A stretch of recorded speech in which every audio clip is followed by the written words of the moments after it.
طالبانو ورونو تاسې د ګورئ دې ته فکر وي د نبي صلی الله علیه وسلم په ویښتانو باندې تبرک کول جایز ده. هغه ته د یو طرف هغه ته ورکړه، دا نورې صحابو باندې تقسیم کړل. طالبانو ورونو خالد ابن ولید یوه خولۍ درلودله. خالد ابن ولید خولۍ درلودله، په هغې خولۍ کې یو څو ویښتان د نبي صلی الله علیه وسلم کې ښودلي ول. الله عز وجل به چې کله به دی جهاد ته تله نو په هغه باندې به فتح الله ورکوله. نو علما وایي یو وارې جهاد ته تللي و بیا د ده دا خولۍ تر غورځېدلې وله، تر پاتې وله. نو د هغې دپارې مستقل بیا په دښمن حمله وکړه، حال یې ویلې نه چې ولې بیا جنګ شروع کړو. جنګ یې شروع کړو، طالبانو خولۍ بیرته لاس ته راوړه، بیا خلکو ته وویلې چې دې کې د رسول علیه السلام ویښتان دي. نو تبرک صحابو د نبی علیه السلام په ویښتانو کو. زه م وایم طالبانو بعضې خلک وایي دا وابیان تبرک نه مني. طالبانو تبرک منو که نه منو د رسول الله په ویښتانو، خو چې ورې خو ثابت سي که نه. دا اوس که تاسې فکر وکئ په هغه ولایت کې موی مبارک ده، په هغه ولایت کې موی مبارک ده، ثابت دي.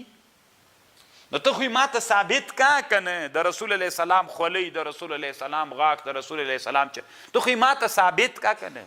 او چې یو ورې رسول الله ته دا شی ثابت نه وي، د بل چا ویښتان رسول الله ته منسوبه طالبانو کذب په رسول الله باندې څوک ده کبیره ګناه ده که نه.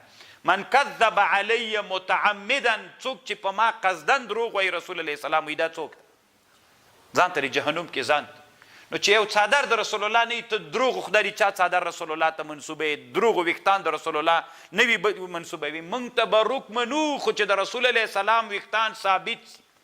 او چې ثابت نه وي تاسې دوکانداري ترنه جوړه کړې وي، په همدې باندې ځان سره د رسول الله څو ویښتان ځان سره کېږدې، زه تی بس راځئ خلکو بعضې تا ته خلک راځي چې پیسې درکوي.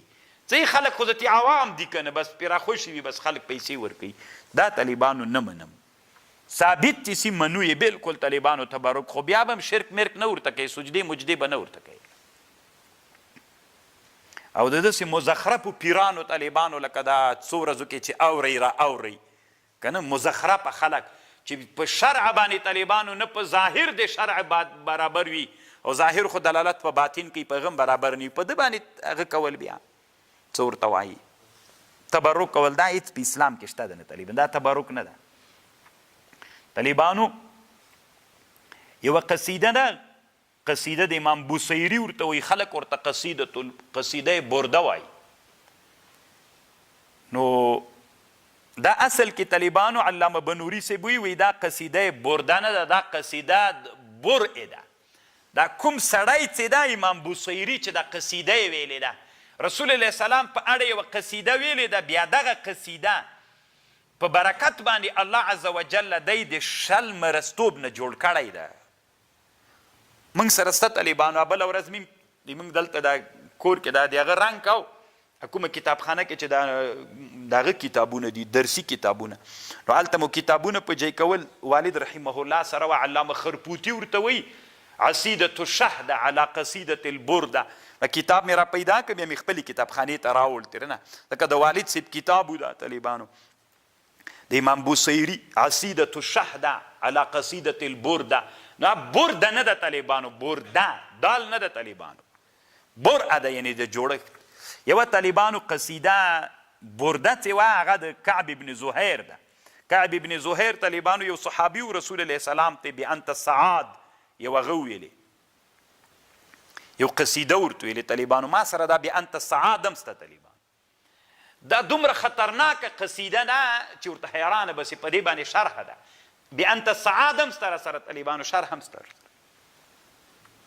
دې ته دا پیدا کوي طالبانو. خلک وایي زه تبرک پسې ګرځم، تبرک پسې داسې ګرځي کتاب ورسره شته.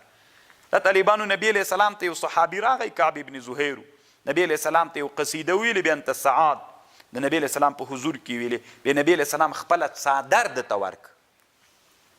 بیا دغه څادر دی چې کله وفات سو، بیا معاویه رضی الله عنه د ده له ورثو نه په 10,000 درهمه باندې تبرک دپاره واخیستله. دا څادر د رسول علیه السلام بیا په خلفاو د بني عباسو د بني امیو کې همداسې یو تر بله پاتې کېده، په غټو غټو پیسو باندې اخیسته تبرک چې نبی علیه السلام ده ته ورکړی. دا قصیده برده د طالبانو بانت السعاد ما سره شته، وړکی کتاب درځه نو تبرک منو طالبانو، خو تبرک دی چا منو؟ د رسول الله تبرک منو چې ثابت سي، او د هر مزخرف پیر خو نه منو طالبانو چې له بدعتونو نه ډک وي. طالبانو تر زنګانه څه کوي، تر ستوني پورې عین تر پوخه پورې طالبانو له بدعتونو ډک وي، ته وایي چې د دې تبرک منه. دا تبرک طالبانو نه، دا بیخي تبرک نه ده، دا ټول بدعت ده.